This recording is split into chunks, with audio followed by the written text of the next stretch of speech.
The EU has agreed to put the armed wing of the Lebanese group Hezbollah on its terrorism blacklist at a meeting of foreign ministers in Brussels. London insisted on sanctions after blaming the group for last year's attack on a bus carrying Israelis in Bulgaria. European leaders are also concerned by Hezbollah's role in the Syrian conflict, where it's fighting alongside government troops against rebels. Well, for more on this, I'm joined now live from Beirut by Dr. Franklin Lamb, who's an international lawyer and political analyst. Thank you very much for coming on to RT this evening. Firstly, what do you think is the motive behind this? Why are the European governments labelling Hezbollah a terrorist organisation? Well, there's two motives. The fundamental or the immediate motive that changed the situation from last Thursday, where the British and the Americans leading this cause lacked 8 votes. So what happened between Thursday and Monday morning to make the immediate cause of the EU acting? What happened were dozens and dozens of phone calls, according to congressional sources this afternoon, from Washington to European foreign ministries. And the message was this. The background was that the Israelis, Libni, has been squeezing Kerry on the upcoming Palestinian negotiations. Kerry wants her at least to make the noises, the Zionist regime to make some noises that they're serious about this peace process that'll make the White House look better. So the trade-off was to take away the headlines from the EU boycotting Israel. You remember that they're going to boycott even academic things. All the aid projects in the West Bank are being boycotted. They're joining the sanctions, the boycott. This upset Israel no end, as you know, last week. So to change the headline, the Americans squeezed the Europeans and said, look, give them this throwaway, this easy tactic. Go ahead and line up for votes, and they squeezed them. The Americans squeezed the Europeans to give them this vote. The vote is symbolic.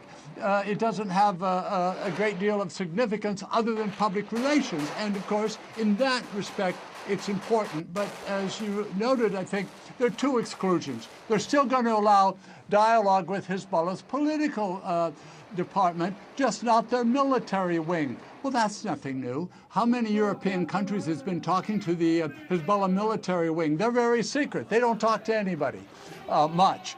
So that's no change. The other thing is that the EU has pledged that it's not going to affect the government of Lebanon, but that raises very interesting questions for, among others, lawyers. You've got the Hezbollah now, supposedly a terrorist organization, but they dominate what? The cabinet. And also the legislature so how can the executive branch. How can you distinguish between the two? How can you distinguish between the government arm and the terrorist arm? How is that possible? Well, you can't, and that's the point.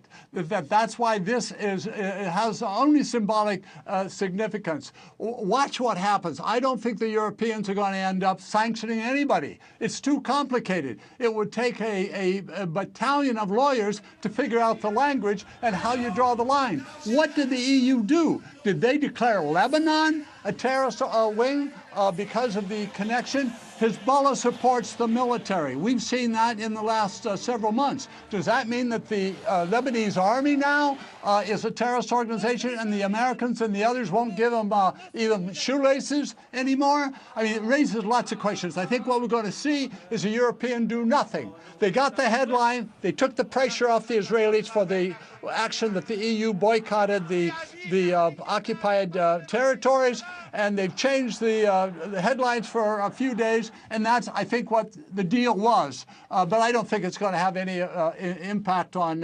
Hezbollah, which is a fundamental resistance organization, and it relies on the support from the people and not the Europeans. But what is going to happen, the word this afternoon out of Syria that could happen, the Assad government is, as most of us believe, is going to stay. There's going to be $500 billion worth of contracts let to rebuild that country starting within the year. Guess who the first 28 countries are going to be lined up to get aid? Let's see what happens with some of that. So they may well, expect let me just some pick you up on payback, that. especially, yeah. Are you saying Sure. that the EU has got more to gain than lose by severing its contacts now with Lebanon and effectively Hezbollah? Are you saying there's a financial motive for this?